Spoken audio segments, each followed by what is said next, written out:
Some dogs are not very happy to have their paws touched.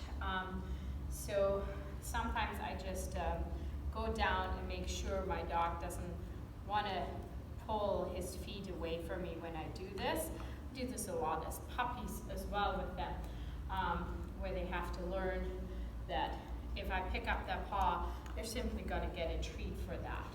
However, that is not how I teach it. I just make sure that my dog is comfortable with me touching its feet, because if my dog is not, I cannot even progress to that yet.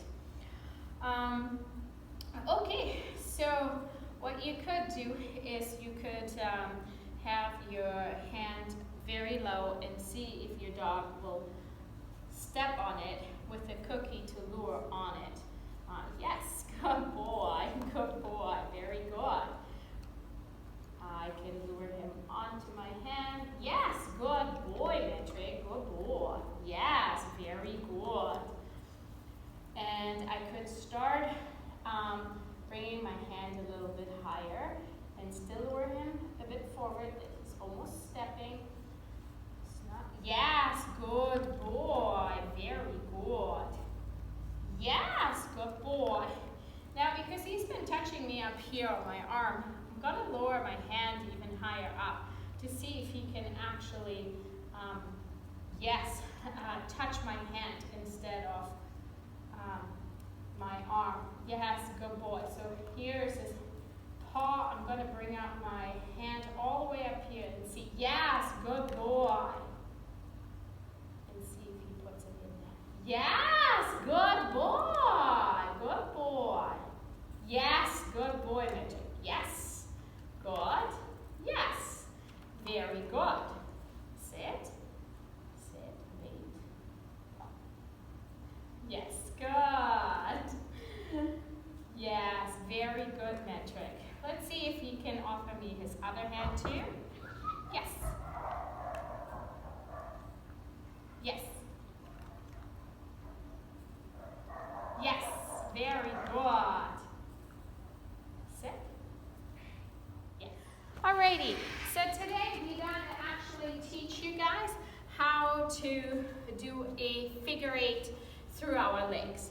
The first thing that I do is with dogs to teach them who have to follow a lure is that they actually can follow a lure. And so what I do is I put a cookie in my hand, usually between my thumb and my upper index finger, right, kind of like in there, is that my dog can follow this lure and follow it in any direction with me or this way as well. Yes, good boy. If my dog is good with that, I know that my dog can follow a lure. Also, the next thing would be too is that my dog is actually comfortable to come through my legs.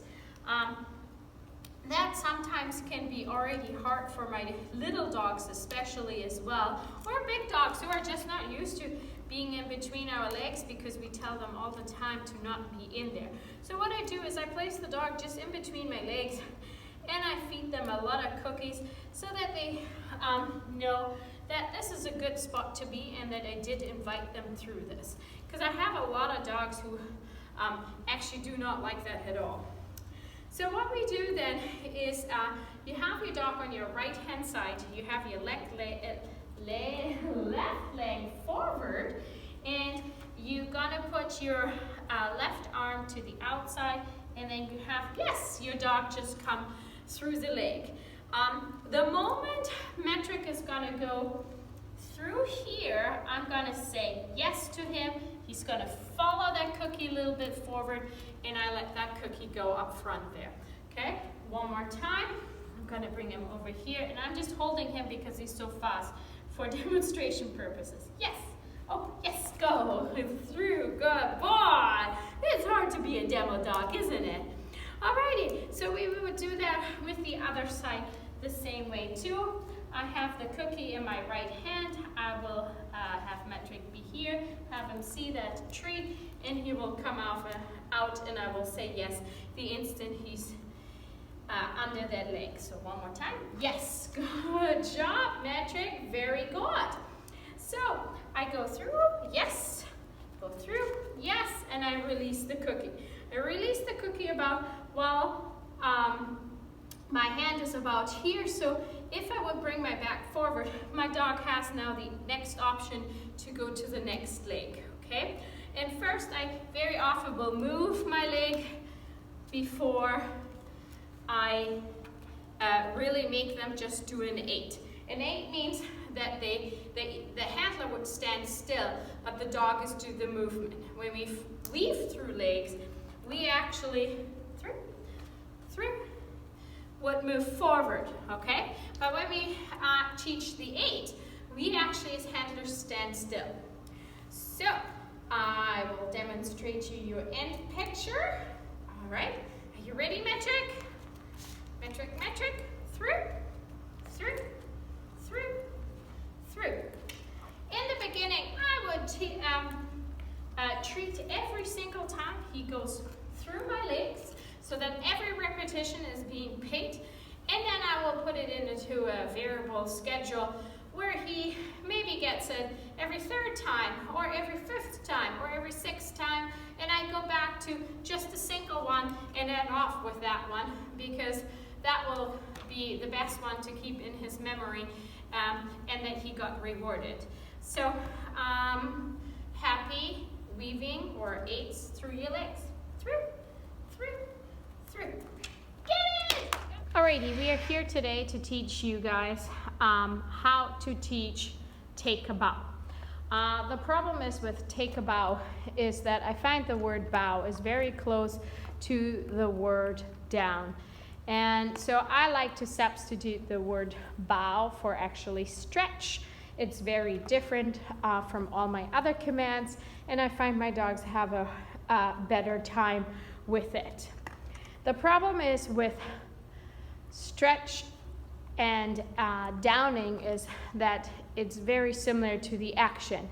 The word down means the butt of the dog has to go all the way down, as we're going to demonstrate here. Come on, Major. Let's show us a down. Alrighty. So down will be all the way to the ground. Now, take a bow is of course different, and we have the dog come and we hold the cookie down, but my dog has to put up its butt there. So did you see how he went down? I did up. I was not fast enough. Okay.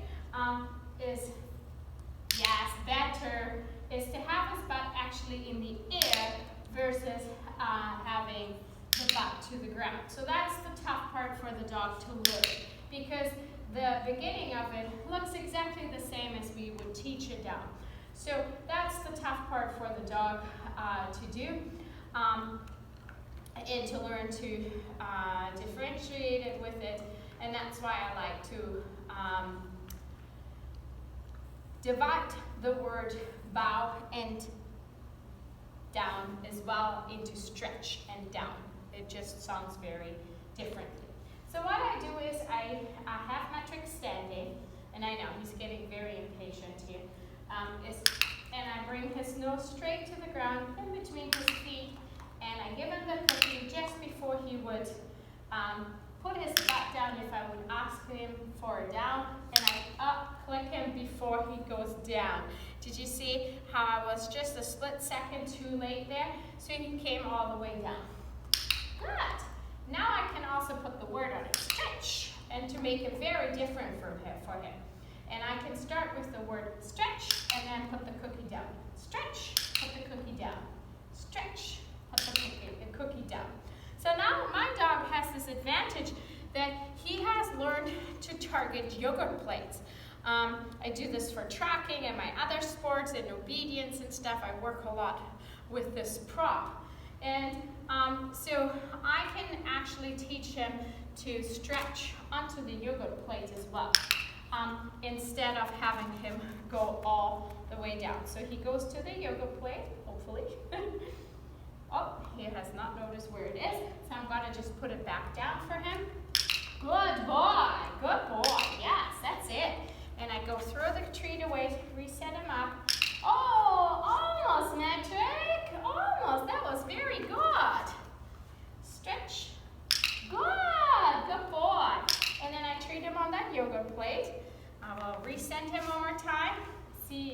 consequences yoga play? Yes, good boy, Metric.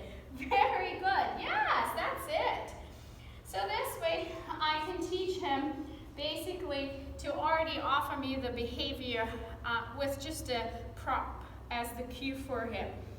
But in order to teach the name, what I would say is stretch, put the cookie down. Stretch, put the cookie down between his feet. Stretch, put the cookie down in between. And then I could ask, stretch, and see if he would do it. So we'll try that one more time with him as well. Is stretch, good. Gotta say the cue, stretch, good. Stretch, almost. Stretch. Yes, good boy. And maybe we do it with the yoga plate. Let's see. Stretch. Yes, good boy. Let's have him standing. Stretch. Almost.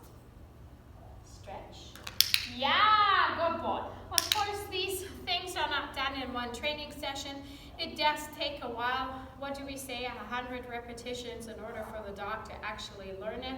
So be patient with it. Ignore if they're going down. Just reset them. Throw out a cookie. Have them go get it. And then restart the exercise. And sometimes you have to also quit while you're ahead so that they don't think about the down. You rather can have good 6 or 7 repetitions than having 10 repetitions, but it always ends up with a down in the end.